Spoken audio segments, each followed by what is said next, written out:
Buenos días, hermanos. Les saludamos desde la Primera Iglesia Bautista de San Antonio de los Altos y desde el Ministerio de Educación Cristiana. Seguimos estudiando el Evangelio de Mateo y en la serie Valores del Reino para los discípulos. En este día vamos a ver la lección denominada El llamado de Jesús a su servicio. Y vamos a estar estudiando en Mateo 9, del 9 al 13. Bueno, le damos gracias al Señor porque, verdad, podemos nosotros mostrar y compartir estas enseñanzas del Señor con ustedes y oramos para que el Señor permita que podamos otra vez reunirnos, compartir y discutir estas hermosas enseñanzas. Vamos a orar para poner este servicio en manos del Señor. Señor, te damos gracias por este momento, Señor. Gracias por tu palabra, por tus enseñanzas, Señor. Te pedimos que seas tú, Señor, permitiendo que podamos nosotros reunirnos otra vez, poder compartir en los salones de clase estas enseñanzas y que los hermanos también puedan intervenir y aclarar sus dudas, Señor. Pero principalmente, Señor, que tú toques sus corazones, Padre, para que se muestre ese deseo de buscar de tu palabra y aprender más de tu palabra. Te lo pedimos, Señor, en el nombre de Jesús. Amén. Bueno, hoy seguimos con el Evangelio de Mateo, como les había comentado, y nosotros habíamos visto en la clase pasada, ¿verdad?, que entrando Jesús a la barca, pasó al otro lado y vino a su ciudad, que era Capernaum, donde él se había establecido, y allí sanó a un paralítico. Recuerdan que eso lo habíamos visto, y esto causó gran controversia cuando dijo: confía, hijo, tus pecados te son perdonados. Aunque el hombre ni había confesado sus pecados, ni tampoco había pedido perdón, pero el Señor sí sabía, pues, cuáles eran sus pecados. Y entonces él confió en el Señor. Los escribas, esto, bueno, causó una controversia en los escribas porque estaban ofendidos por una aparente blasfemia de Jesús. Porque el poder de sanar, de sanar y de perdonar pecados era solamente de Dios. Pero ellos todavía no creían que Jesús es el mismo Dios. Pero sin embargo, Jesús les confirmó ese poder cuando sanó al enfermo, al paralítico. Entonces, en esta clase continuamos con el estudio del capítulo 9 y veremos el llamamiento de Mateo. Existe en cierta forma, una conexión entre el tiempo y lugar entre la curación del paralítico y el llamado de Mateo. Mateo era un recaudador de impuestos, publicano, muy odiado y despreciado por el pueblo, a quien Jesús lo eligió como uno de sus apóstoles. Claro, era odiado porque esa profesión era muy odiada por el pueblo. Sin embargo, bueno, Jesús lo eligió como uno de sus apóstoles. Obviamente, estos dos acontecimientos, como dijimos, ocurrieron en Capernaum, que era la ciudad donde estaba Jesús, y siguieron, o sea, estaban muy, muy estrechamente relacionados. Pero Mateo es el testigo ocular de los hechos de Cristo y testigo presencial de sus palabras. Y él fue el que escribió este evangelio que lleva su nombre. Pero vamos a ver cómo fue ese llamado que hizo Jesús a Mateo, para que vean lo hermoso que es cómo Jesús llamó a este hombre y cómo respondió él. Vamos a leer primero en Mateo 9, 9 y 10. Mateo 9, y dice, estoy leyendo en esta versión que es una Biblia textual de Reina Valera. Entonces dice que en el 9, y pasando de allí, Jesús vio a un hombre sentado en el lugar de los tributos, llamado Mateo, y le dice, sígueme. Y levantándose, lo siguió.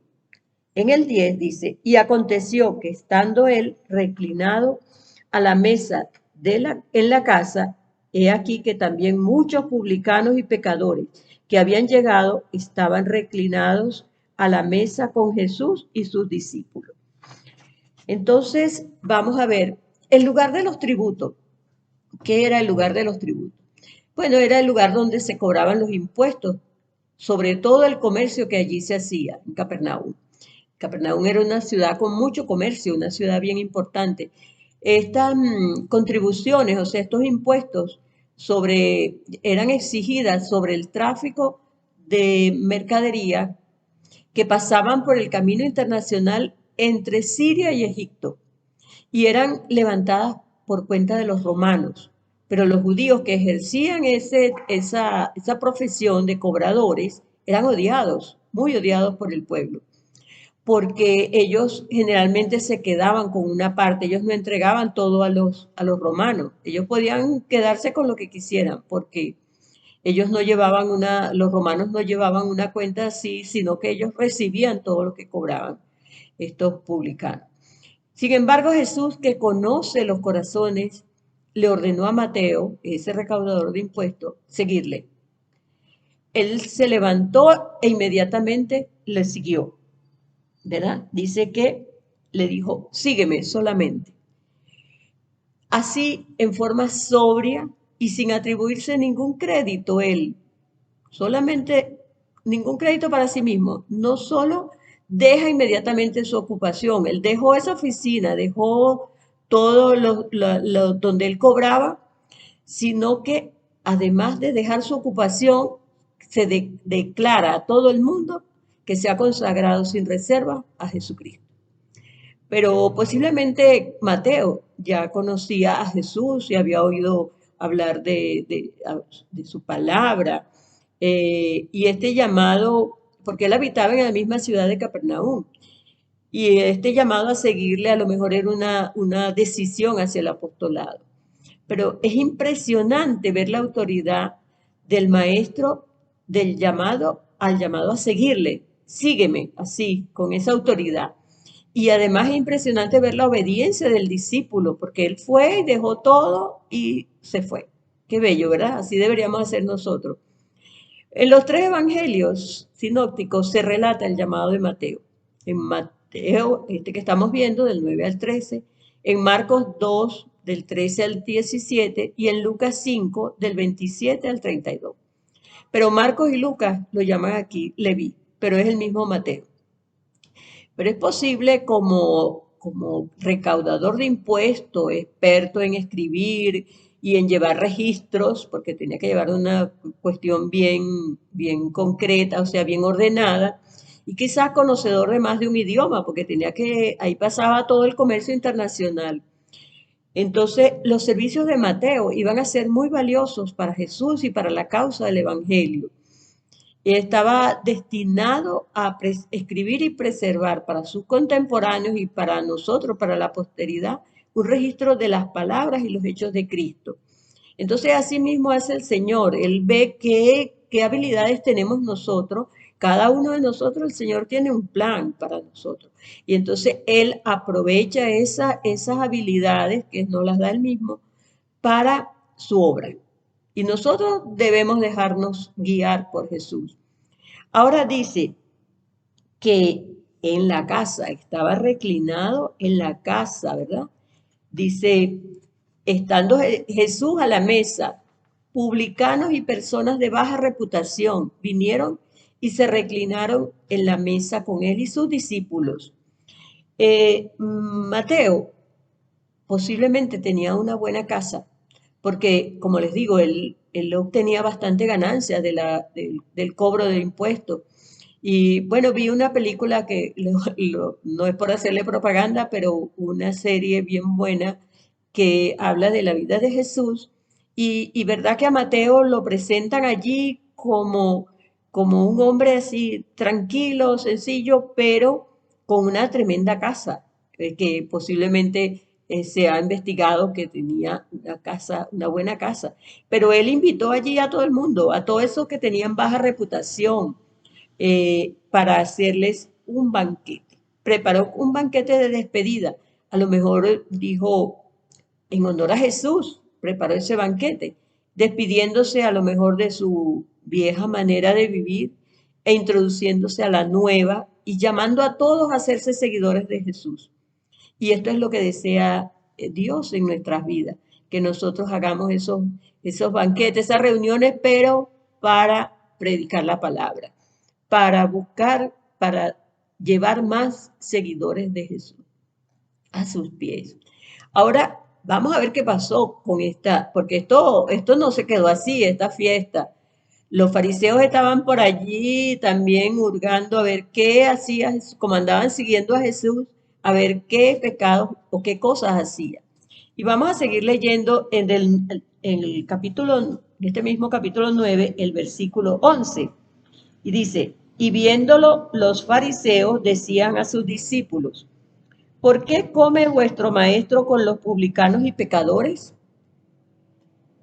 Oye, estas personas habían adquirido muy baja reputación ante los ojos de los escribas y los fariseos.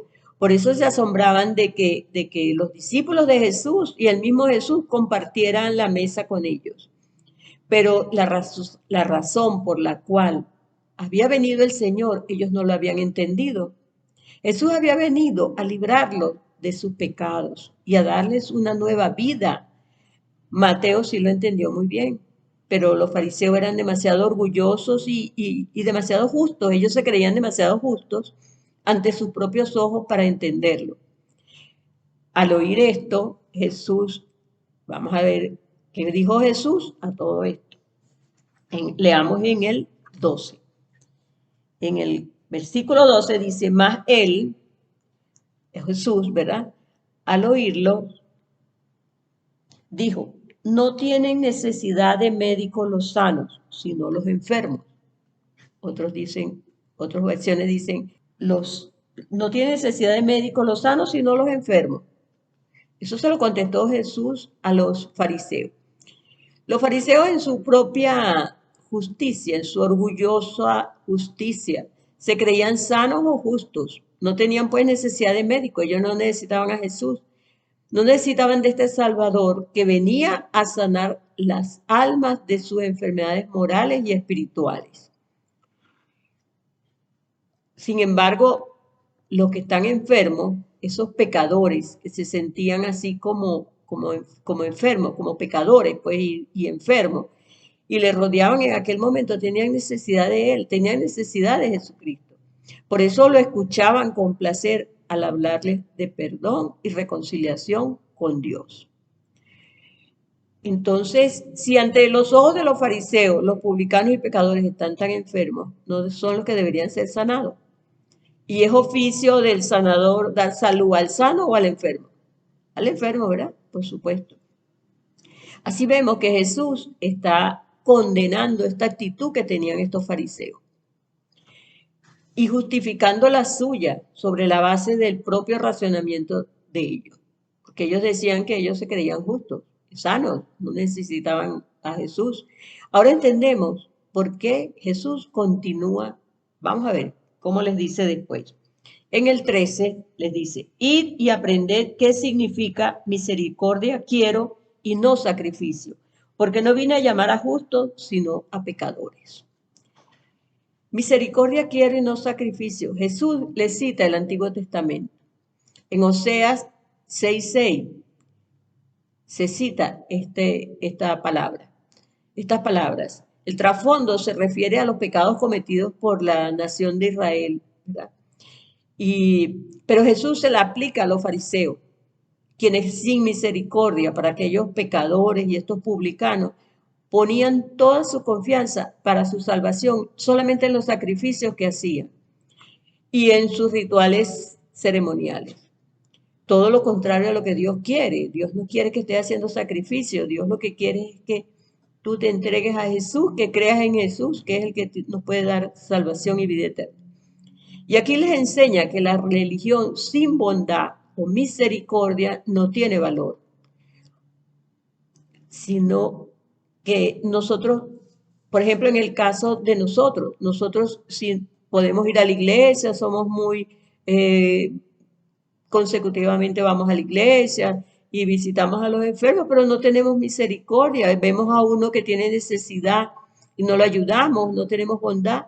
Entonces, estamos igualitos que los fariseos. Entonces, Jesús está indicando que como médico, Él vino a dar respuesta a la necesidad y a mostrar misericordia. La clase de misericordia que vosotros, fariseos, les está diciendo, deberíais mostrar. Está el hecho de que yo no vine a llamar a justos, sino a pecadores. El llamamiento es al arrepentimiento. Es la sincera invitación extendida a los pecadores, a aceptar a Jesús como su Señor y Salvador, su único Señor y Salvador.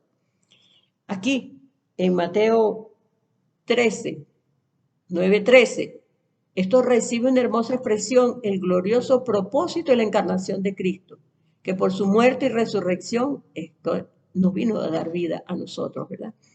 Entonces, este pasaje deja en claro que no se extiende la invitación a la salvación plena y gratuita a quienes se consideran por sí mismos justos, sino más bien a los que tienen una necesidad desesperada de Jesús. Los que tienen esa necesidad son los que vienen a buscar a Jesús. Jesús vino a salvar a los pecadores, a los perdidos, a los extraviados, ¿verdad? A los miserables, a los que están cargados, los hambrientos, los sedientos. Esos son los que vino a buscar Jesús. No quiere decir que porque tengas dinero no tengas necesidad de Jesús. Él vino a buscar a todo el que tenga necesidad de él. Es un mensaje lleno de consuelo, hermano, y vigente en toda época. No era en aquella época, sino vigente ahorita. Y que nos invita, así como hizo Mateo, dejarlo todo, todo para seguir a Jesús, ya que su deseo es usarnos para su gloria y su honra, sin importar que se trate del peor de los pecadores. Jesús se olvida de nuestros pecados. Dice que los pecados son echados a lo profundo del mar. Entonces, ¿qué queremos nosotros? Solamente ir y buscar a Jesús. Bueno, hermanos, qué hermosa reflexión la del Señor, ¿verdad? Los sanos no necesitan medicina, no necesitan de médico, sino los enfermos, porque Jesús también vino a llamar solo a los pecadores al arrepentimiento. Y bueno, eso es lo que nosotros debemos seguir. En esta clase vemos el llamamiento de Mateo, hermoso, dejó todo por seguir a Cristo. Y el propósito a lo que vino nuestro Señor, a buscar pecadores para que se arrepientan. Dios les bendiga, hermano.